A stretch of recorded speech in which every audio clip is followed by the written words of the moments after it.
Hi there, and welcome to the next episode of Making Mannequin Heads into Planters. So, next episode, final episode. What? Yeah, it's the final episode. Thank you for being with me on this journey. There will be future episodes. So, the next series that I'm doing is going to be, next multiple series. So, the very next series is going to be recovering the seats of chairs. Our dining room chairs, I've mentioned this in previous episodes, our dining room chairs need to have the fabric recovered or the fabric redone, reupholstered. So I have done them in the past. I am not able to do the armchairs because the backs of them have studs, I don't think. We'll see. I ordered and I've gotten the batting for it, and I ordered the foam. The foam's going to take a little while to get here. We already have the fabric, which I have mentioned in the past that I got at Restore, so Habitat for Humanity. They have bolts and bolts of fabrics, which are fabulous. They're all upholstery fabrics. So I got that there. It's a nice contemporary one that should work very well in the new kitchen. And the new kitchen is monochromatic with grays, blacks, whites, and navy blue. So the navy blue is kind of a gray in the gray spectrum. And I will put a plug into the website called Samplize, Samplize. They have been a lifesaver for us for choosing colors. Like the whole outside of the house I'm going to be painting next year, or this coming year, 2023 during the summer. And we went through about 30 samples of paint colors to find just the right slate navy blue. So we're going from white to a dark blue, a very rich, gorgeous blue. But Samplize, Samplize.com, is this fabulous website where you go online and each sample, if you order 10, you pay for 8. So each sample ends up being like $5.50, so it's $5.75 or something like that. But it's a piece this big by this big. They do vary just slightly. And it's the actual Sherwin-Williams PNG, PNG. Oh gosh, I'm gonna forget the other name. But anyway, they've got certain brands of paint and their colors. And if you search through them, they give you suggestions for ones that are similar. So we're looking at grays for the walls in the kitchen, and I ordered 10 samples, paid for 8. Yes, they get there, and then it's like $4.95, $6.95 for shipping. But anyway, comes in 2 days, and you have these nice big sticky back. It's like kind of a plastic. It's a like almost a, what do you call it? A vinyl. It's vinyl. It's totally vinyl. They paint the actual. It's the actual true color from Sherwin-Williams or whatever that's under that name with that code. So if you order the paint, and we've done this before, so we know it's true. If you order the paint, it's exactly the same color. It's very, very cool. As long as you get it in that brand from the manufacturer. So and you can also get it matched, which I've done. And depending on the brand that you go with, the matching paint, as long as you get a really good quality. We actually did this for color for the walls in the old kitchen, in the old version of the kitchen, and found just this really fabulous color. And it does match. They're able to match them very, very well, at least get super close, which if you're doing the whole wall, would you care? So Samplize.com, very cool. We got them today, and the guys are just itching to open them. They came in the mail, and we haven't opened them yet because they're in my name, and so I haven't let them do it. So anyway, last episode of this whole series. The next series will be covering the chair cover, the chair bottoms. You'll see they're very formal, mahogany looking, or cherry wood maybe, chairs, and the contemporary fabric will really bring them sort of into the 21st century and help them match up to the rest of the room. So what happened was that this is the final episode. There should have been one episode between this one and the last one that you watched. And I had technical difficulties again. Third time during this series. Total me fumble fingers not realizing that the camera was not running. It was a long episode, it's 45 minutes, and let me show you what I did and why this is the last episode. I had mom and dad over, and actually did an unveiling of the mask and the paint, and I finished the neck. So I ended up going through and hand painting and not spraying the neck, and I absolutely love it. So I brought in all the colors except for the silver, because I wanted the silver line to really be different. Silver line here, and around. So I brought in the bright bronze, the gold, the bright gold or light gold, and the dark bronze, and what is considered that bronze from not deco art, but what is it? The folk art bronze, which is that copper color that I like so much. Let me take it up to you. See if you can see here. Let me move the light. I'm gonna tip it. Woo, ha, so bright. So there you can really see it. Isn't that cool? So I did the sides all with the coppery bronze, the light bronze, the sides of all of the tubes. And then I went back and I just did the ends, really making it as abstract randomized as I could with the colors, and got it done. I put a fresh coat of the silver around the face because that tape did pull off the silver that was around here. Not all of it, but it did pull off a significant amount. The head, as you know, a couple episodes we cleared out the head, and that was a shorter episode.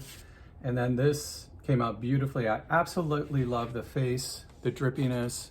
Doing that last bit with the white really sort of topped it off. You can see the features are really well, like the nose came out lighter because of the way that I sprayed it at an angle.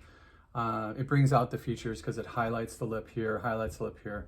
That's the beauty of spray paint. If you do it at a certain angle, it's going to highlight those protuberances or anything that's sticky outy, and it's going to automatically give you, if you've already coated it with a darker, if you do go with a lighter, it's going to give you the highlights. If you then go from the bottom with an even darker, it's going to give you all those shades, shadows underneath those surfaces. So think about when you're spraying paint, that if you're doing it on something like this, think about the angle that you're spraying from, because if you spray from the top, like I just said, if you spray from up here, so if my spray bottle is like, let me do this from the side, here, it's going to hit here primarily, here, right, on the nose. Let me get this closer so you can see better.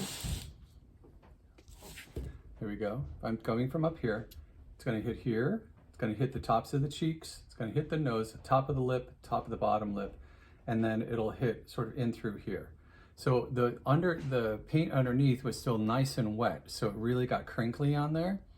And the other paint, the bronze and the gold that I have, that you saw me paint with, I did those coats so that they would model the color, so it wouldn't just be bronze, but it would be that bronze gold. The gold shines through, the bronze shines through. It's really beautifully speckled in through here on the chin. And then that white being a completely different type of paint.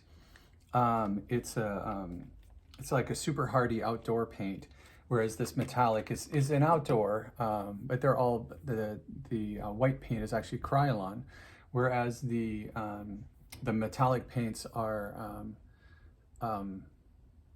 Rust-Oleum. Sorry, drew a blank suddenly. They're Rust-Oleum. So anyway, so using the different tape, the different paints in different ways from different angles makes a huge difference. And that's the end of it. That is the final head in the series. It is complete, and it's going to stay inside. I'm going to plant it very soon. And what I will do also is I've got all of the heads are in a bin upstairs in the garage. So what I'm going to do is I'm going to bring them in and downstairs. And I will do a recap postlude, very, very short episode. It's not going to be a full episode. It's just going to be sort of a recap video after this one. And I'm going to set them up somehow so that you can see all of the heads, sort of put them on. Ooh, you know what? I have the perfect thing. I have a pedestal that you do trimming on for pottery that rotates. So I'll put them on there, show you each one. Oh, that's a cool idea. I'm glad I just thought of that. And we'll have a little recap and spend 5 minutes looking at the heads, probably a few minutes more than that. And we'll look at all the heads so you can see a total recap. But that'll be the next installment, and I'm looking forward to the next series. Keep an eye on here because I'm going to be doing little projects and uploading them as I go along. You never know what it's going to be. I'm probably going to start putting up some pottery videos, and I'll categorize them into pottery videos and try to put them all in the same place because I'm starting to work on pots that I do with underglazing and sgraffito and things like that. Different techniques that I'm learning, as well as rice paper transfers of patterns and things that are really cool, and I've learned online, and I've been experimenting with them, and I'll show you how I do them that's different than anything I've seen online. I think it's easier and it seems to go better. So I hope you have a wonderful day, and I hope you give yourself, as I've said in every single episode, give yourself lots of room, put a lot of love out there. There's not enough love out in the world. It's worth putting out there because it comes back to you. And I really do encourage you to give yourself a lot of space to make mistakes and learn from them. As I mentioned in the past, as a singer, the biggest lessons that I've had were not necessarily from other people, but from making mistakes, recognizing those mistakes. This is blinding me. Recognizing those mistakes and trying to always, oh God, no, that's terrible. And trying to always learn from those mistakes as I go along and use them as learning opportunities. And those are the majority of the best lessons I've learned, because they were sort of intrinsically motivated, that I was like, oh, that's something, I get it from inside. So look at yourself and don't be afraid to learn from yourself and give yourself the space to make those mistakes and learn from them, but also to not be so hard on yourself when you make mistakes that you just shut down, okay? It's easier said than done, but I do encourage you to really work on that. I continue to work on it myself. And because the more mistakes you make and you learn from, the fewer times you're going to make that same mistake, which is kind of cool. So, and other people make mistakes as well, and you gotta just give them the room to make whatever mistakes they're going to make. They're their mistakes. And the other thing that I'll leave you with is that people are in weird places post-COVID. Hopefully, if you're watching this a few years later, people have the culture of the world has evened out a little bit more. Right now, we're extremely volatile, or at least we feel like we are. And hopefully in a few years, it's not actually gotten worse. But right now, things are very up in the air, scary, and not feeling safe a lot of the time. So I encourage you to hold fast to the things you love, to the people you love, to the people mostly, and appreciate them. And the more that you create that loving environment, the more that will spread out from you, and that other people will get back into the feeling of love and spreading acceptance, and which we don't have enough of, and trying to understand instead of just being abusive. All right, so take a big breath in, breathe out, and now consider your response. So when somebody says something to you, I've been getting better at this since I've been doing these videos, actually, that somebody says something and I go, bah! And then I sit there and I go, okay, practice what I preach. Let myself retune my brain and re-perspective. I did it today, and it took me a little while to get there, but I was kind of like, no, bah, bah, bah, bah, bah, bah, bah. And then because I was, I had a certain thing in my head of how something was going to be. And I sat back and I gave it some space. I breathed and I looked at it and I went, what am I holding on to and why am I holding on to it? Is this a me thing? Is this an ego thing? Is this actually something worth fighting for? Or look at his perspective and is it better that way? And I went, you know what? It's not a me thing. I don't need it for my ego. It's a business thing. It's their business. And if they don't want it in there, they don't want it in there, and it's not worth me fighting for. It's not going to do anybody any different other than, you know, helping them educate themselves. So if it's a big deal to them, let it be a big deal to them. It's not a big deal to me. Let it go and be okay with just letting it go. And as soon as I did that, I went, oh, my perspective has changed. And yeah, that's okay. That's fine. It's not what I would do, but it's not my business. So I voiced what I would do and was shot down, and I wouldn't do it the way they're doing it, but they get to do it the way they're doing it because that's a good way for them. And I've got to recognize that and be okay with it because I work for them. And in that, they make great choices, and they're super supportive and really understanding it. All of these things. So I've got to take that all into perspective and not be just a bully in my own head of going, it's gotta be this way. So taking that step back and taking the breath actually made a difference. So I'm actually kind of proud of myself that I was able to get there mentally and emotionally, just sort of let it go and go, okay, all right, fine, yeah, all right, let's do it that way. I'm okay with it now. So I hope you have a wonderful day, and I will see you in the next series and the next videos. Bye. Oop. I missed the button.